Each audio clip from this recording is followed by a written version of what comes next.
Il y a bien longtemps, je n'avais rien ou presque rien. J'étais un jeune homme perdu dans ses rêves, avec des ambitions si grandes qu'elles semblaient parfois écraser mes poches vides. Autour de moi, on me répétait que sans argent, on ne pouvait rien bâtir. Pourtant, au fond de moi, je gardais une certitude, la véritable richesse ne commence pas dans les mains, mais dans la tête. Ce n'est pas l'argent qui m'a permis d'avancer. C'est une façon de penser, une vision, un regard tourné vers le futur, même quand le présent me paraissait étouffant. Aujourd'hui, je ne suis pas là pour vous impressionner avec des chiffres. Les chiffres passent, ils brillent un instant, puis s'effacent. Ce que j'ai envie de vous transmettre vaut bien plus que ça, c'est l'expérience du temps. C'est la capacité à voir loin, à comprendre que la richesse ne se mesure pas seulement à ce qu'on gagne, mais à ce qu'on sait garder, protéger et faire grandir. Car devenir riche, au fond, n'a jamais été difficile. Ce qui est vraiment difficile, c'est de le rester. Et pour cela, il ne suffit pas d'avoir de l'argent. Il faut des principes, des fondations solides, comme des pierres posées une à une pour tracer un chemin qui résiste au temps. Alors, écoutez-moi bien. Parce qu'aujourd'hui, je vais partager avec vous 10 conseils que j'aurais aimé entendre à 20 ans. 10 vérités simples mais précieuses. 10 pierres qui m'auraient évité bien des chutes. Et si vous les écoutez, si vous les appliquez vraiment, un jour viendra où vous n'aurez plus besoin d'entendre mon histoire. Parce que vous raconterez la vôtre. 1. Apprends à gérer ton argent.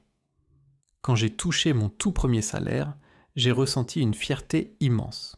C'était peu, mais pour moi c'était une victoire. Enfin, je pouvais me payer des choses que je désirais depuis longtemps. Alors, comme beaucoup à cet âge, je me suis empressé de dépenser. Un nouveau blouson, quelques gadgets qui ne m'ont servi qu'une semaine, des sorties pour me prouver que j'existais. Et à la fin du mois, il ne restait rien. Rien, sinon ce goût amer d'avoir travaillé pour voir mon argent filer comme du sable entre mes doigts. Je croyais que le problème venait de la somme elle-même, qu'elle n'était pas assez grande, que si je gagnais plus, les choses seraient différentes. Mais un jour, un vieil ami, plus sage que moi, m'a lancé une phrase qui m'a marqué à vie. « Si tu ne sais pas gérer 100 €, tu ne sauras jamais gérer 100 000. » Au début, j'ai souri, comme si c'était une belle formule. Mais en y repensant, j'ai compris que c'était une vérité brutale. L'argent ne change pas avec les zéros. Ce qui change, c'est notre discipline. Ce jour-là, j'ai décidé d'ouvrir les yeux. J'ai commencé à noter chaque dépense, chaque billet qui sortait de ma poche. C'était fastidieux, je n'avais pas envie de le faire. Mais peu à peu, un schéma est apparu. Je voyais clairement où partait mon argent et surtout pourquoi il disparaissait si vite. Et là, une chose est devenue évidente. L'argent ne s'évapore jamais par magie, il s'évapore seulement quand on ferme les yeux. La richesse, quelle qu'elle soit, commence par cette discipline invisible, celle qui consiste à dire non, même quand on a envie, celle qui transforme un simple billet en une graine que l'on plante pour demain.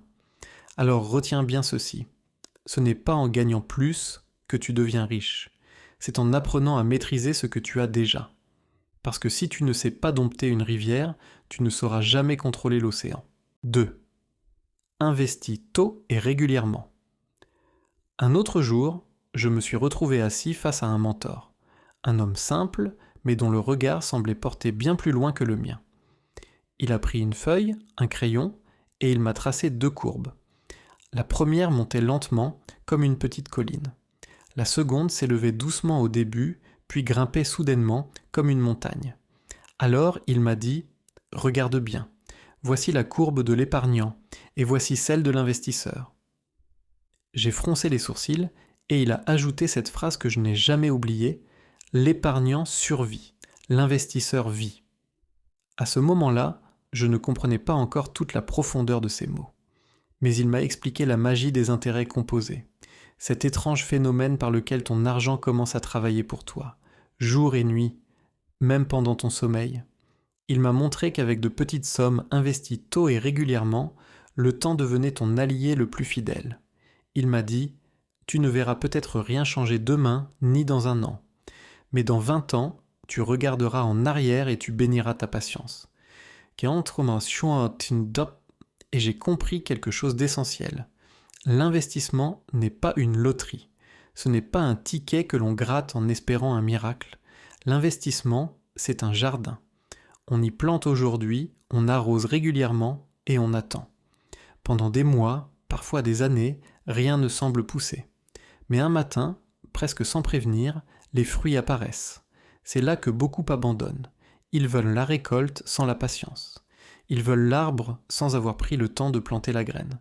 Mais la vraie richesse, elle, appartient à ceux qui savent attendre. Alors retiens ceci, commence tôt, même avec peu. La force n'est pas dans la taille de la graine, mais dans le temps que tu laisses rapide à l'arbre pour grandir. Et un jour viendra où tu te retourneras sur ton parcours et tu réaliseras que ta plus grande richesse n'aura pas été ton argent, mais ta vision et ta constance. Troisième, ne dépense pas tout ce que tu gagnes.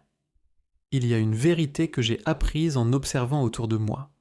Beaucoup de gens ne travaillent pas pour vivre, ils travaillent pour paraître. Leur salaire devient un costume qu'ils enfilent chaque mois pour impressionner.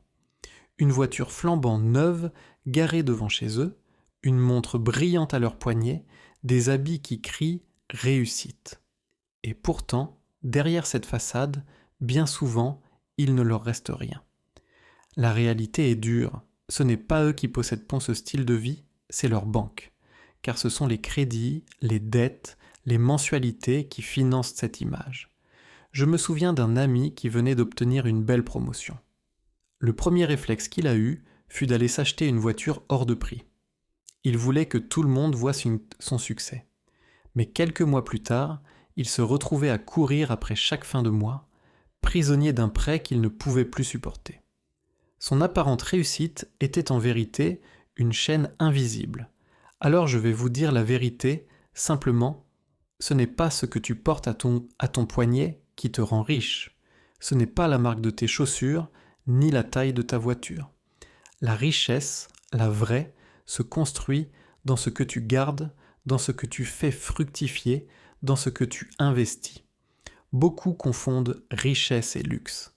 Mais la richesse, ce n'est pas ce que tu montres, c'est ce que tu caches, c'est ce compte qui se remplit, ces actifs qui grandissent, cette tranquillité que personne ne voit, mais que toi, tu ressens chaque jour.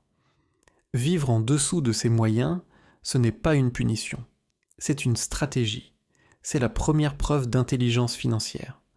Parce que chaque euro que tu ne dépenses pas inutilement devient une pierre de plus dans la maison que tu construis pour demain. Alors retiens ceci, le vrai signe de réussite, ce n'est pas d'avoir l'air riche, c'est de ne jamais être obligé de prouver que tu l'es.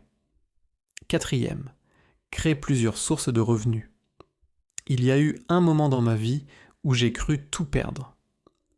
Mon premier business, celui dans lequel j'avais mis mon énergie, mes espoirs, mes nuits blanches, s'est effondré.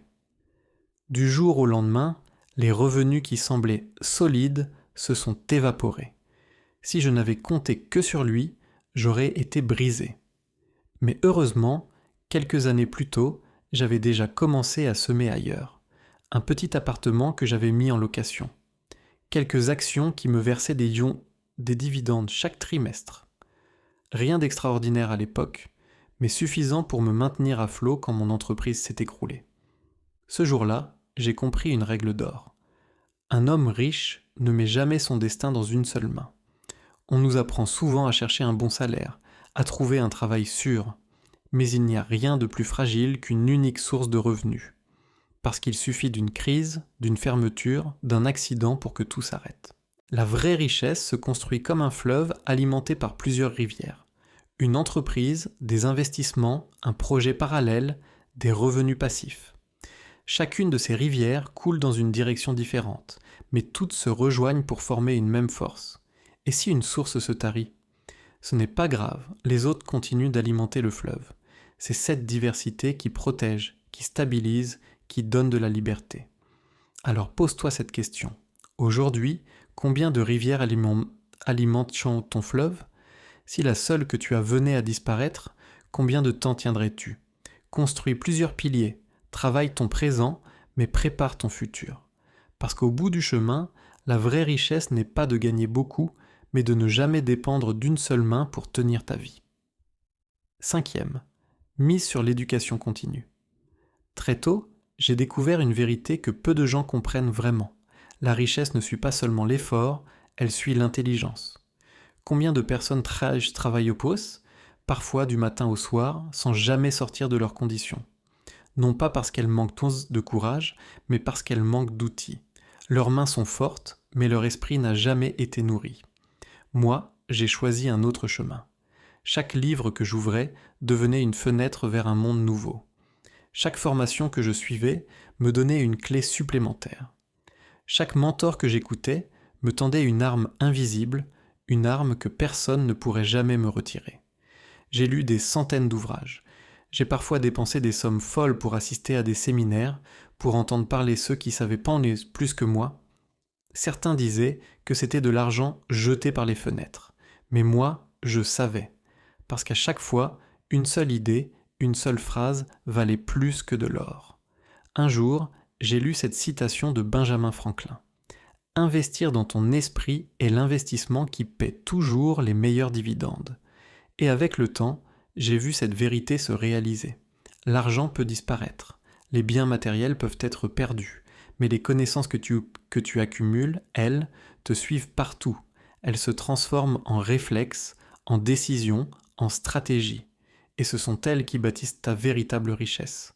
Alors retiens ceci, ne considère jamais l'éducation comme une dépense. C'est un capital. Chaque heure passée à apprendre est une graine qui germera tôt ou tard. Et le plus grand piège, ce n'est pas de ne pas savoir, c'est de croire que l'on sait déjà assez. Parce que la vraie richesse, ce n'est pas ce que tu possèdes, mais ce que tu deviens. 6. Prends des risques calculés. On me demande souvent, faut-il prendre des risques pour devenir riche?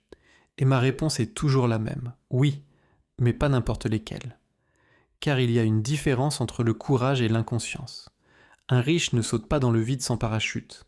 Il étudie la hauteur, prépare son matériel, calcule la trajectoire. Il sait qu'il peut tomber, mais il fait en sorte que la chute ne le tue pas. Je me souviens encore du jour où j'ai investi dans mon premier immeuble. Pour être honnête, j'avais peur. La somme me paraissait énorme, les responsabilités immenses. Je n'arrivais pas à dormir les nuits qui précédaient la signature. Mais malgré cette peur, j'ai avancé. Pourquoi ? Parce que j'avais fait mes calculs, j'avais étudié le marché, j'avais comparé les prix, j'avais prévu les pires scénarios. Et dans chacun d'eux, même si je perdais, je savais que je ne m'écroulerais pas. C'est ça la clé. Accepter de perdre seulement ce que l'on peut se permettre de perdre. Trop de gens veulent tout gagner d'un coup et finissent par tout perdre d'un seul coup. La différence entre eux et les vrais bâtisseurs, c'est la préparation. Alors, souvenez-vous de ceci. Le courage n'est pas l'absence de peur, mais la décision d'avancer malgré elle.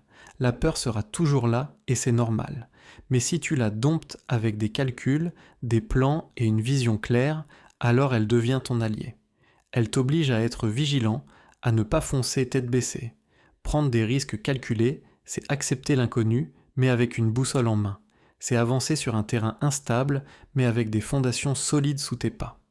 Parce qu'au final, la richesse ne vient pas de ceux qui restent immobiles par peur de tomber, mais de ceux qui avancent prudemment, un pas après l'autre, malgré la peur. 7. Entoure-toi des bonnes personnes. Regarde autour de toi. Qui sont les 5 personnes, avec lesquelles tu passes le plus de temps? Ce cercle était bien plus puissant que tu ne l'imagines, parce que tu le veuilles ou non, ces personnes façonnent ton avenir. Si elles passent leur temps à se plaindre, à critiquer, à expliquer pourquoi rien n'est possible, tôt ou tard, tu adopteras ce langage, cette attitude, cette vision étriquée. Mais si elles passent leur journée à construire, à chercher des solutions, à se relever après chaque chute, tu apprendras à bâtir à ton tour. J'ai moi-même dû faire des choix difficiles. J'ai coupé des relations toxiques, même avec des gens que j'aimais bien, mais qui m'entraînaient vers le bas. À la place, j'ai cherché des mentors, des personnes plus ambitieuses que moi, des amis qui osaient viser plus haut, et devinez quoi, leur énergie a transformé la mienne, il y avait des jours où je doutais, où j'avais envie d'abandonner. Mais dans leur regard, je voyais une conviction qui me rappelait pourquoi je m'étais lancé. Dans leurs paroles, j'entendais des encouragements qui me donnèrent de la force de continuer. Petit à petit, leur état d'esprit est devenu le mien. On dit souvent « Dis-moi avec qui tu marches, je te dirai où tu vas ». C'est une vérité implacable. Les bonnes personnes ne te donnent pas seulement des conseils, elles t'offrent un miroir. Elles te montrent ce que tu pourrais devenir si tu oses avancer. Alors, pose-toi cette question. Les gens que tu fréquentes chaque jour t'élèvent-ils ou te tirent-ils vers le bas? Te rapprochent-ils de ton avenir ou t'ancrent-ils dans ton passé? Parce que la réussite, ce n'est jamais une aventure totalement solitaire. C'est une marche où chaque compagnon influence la direction.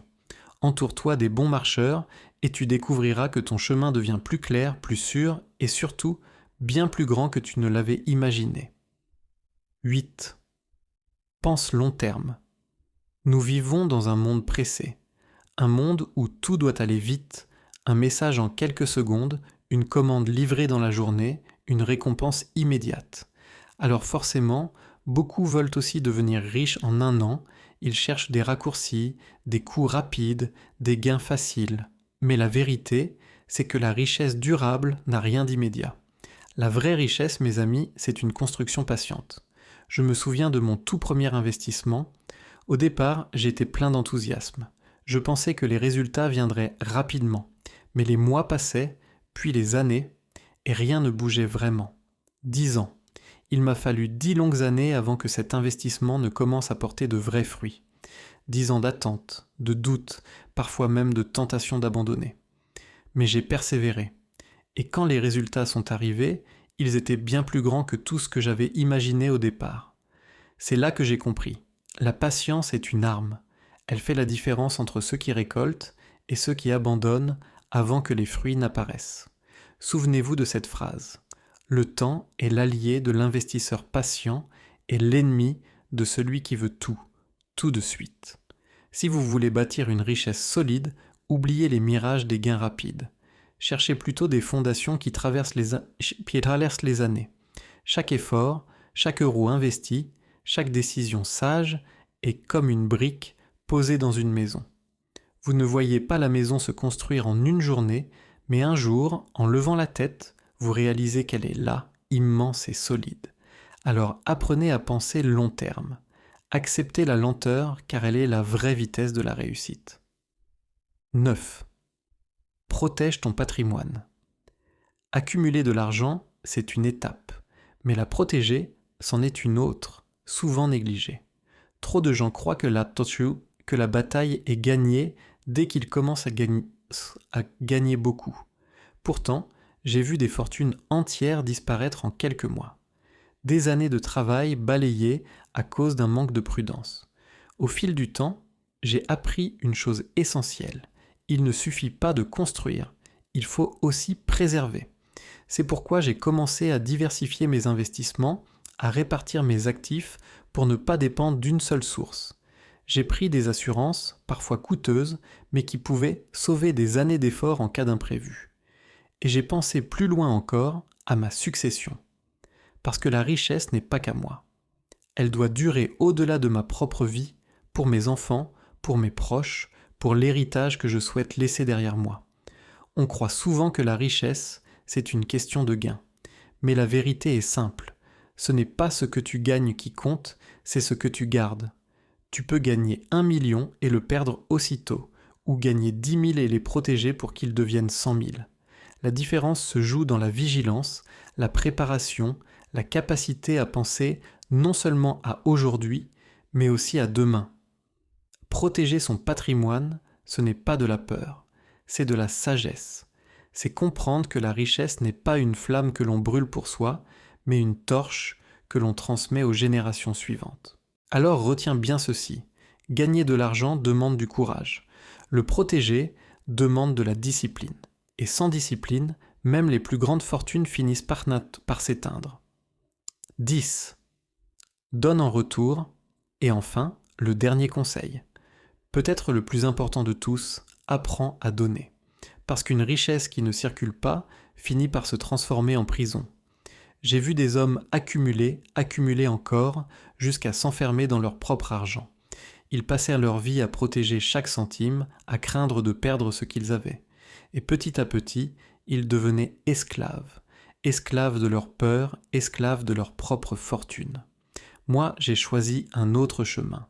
J'ai choisi de partager, d'aider ma famille quand elle en avait besoin, de soutenir des projets qui me semblaient justes, d'investir non seulement dans des actifs, mais aussi dans des causes, dans des rêves qui dépassaient les miens. Et à chaque fois que je donnais, il se passait quelque chose d'étrange. L'univers me renvoyait ce que j'avais offert, souvent au centuple. J'ai compris alors une vérité simple, la richesse que tu gardes disparaît avec toi. Celle que tu donnes survit après toi. L'argent est un outil, pas une fin. S'il reste enfermé, il s'éteint avec toi. Mais si tu le fais circuler, il devient un héritage. Il inspire, il soutient, il construit bien au-delà de ta propre existence. Donner, ce n'est pas perdre, c'est prolonger sa richesse dans la vie des autres. Et un jour, quand tu regarderas en arrière, tu verras que ce qui t'aura rendu vraiment riche, ce n'est pas ce que tu auras possédé, mais ce que tu auras transmis. Conclusion. Mes amis, rappelez-vous ceci, la vraie richesse n'est pas une destination. Ce n'est pas un point précis que l'on atteint un jour pour enfin dire « j'ai réussi ». Non, la richesse est un chemin. Elle se construit pas à pas, jour après jour, choix après choix. Ce chemin n'est pas toujours facile. Il demande de la discipline, de la patience, du courage, mais chaque effort posé aujourd'hui devient une pierre solide pour demain. Alors retiens bien, gère ton argent, investis tôt, vis en dessous de tes moyens, multiplie tes sources de revenus, cultive ton esprit, ose des risques calculés, entoure-toi des bonnes personnes, pense long terme, protège ton patrimoine et surtout, n'oublie jamais de donner en retour, parce qu'au bout du compte, la richesse n'est pas seulement ce que tu accumules, elle est dans ce que tu construis, ce que tu transmets et ce que tu deviens. Je vais finir par une citation qui m'accompagne depuis des années. On ne devient pas riche en courant après l'argent, mais en apprenant à le maîtriser et à lui donner un but. Voilà, vous avez entendu les 10 conseils d'un homme riche. À vous maintenant de les appliquer, de les transformer en votre propre histoire. Et si vous voulez continuer ce chemin avec moi, abonnez-vous à cette chaîne. Car chaque semaine, je vous partagerai d'autres clés, d'autres histoires, pour que vous aussi, vous puissiez bâtir la richesse que vous méritez.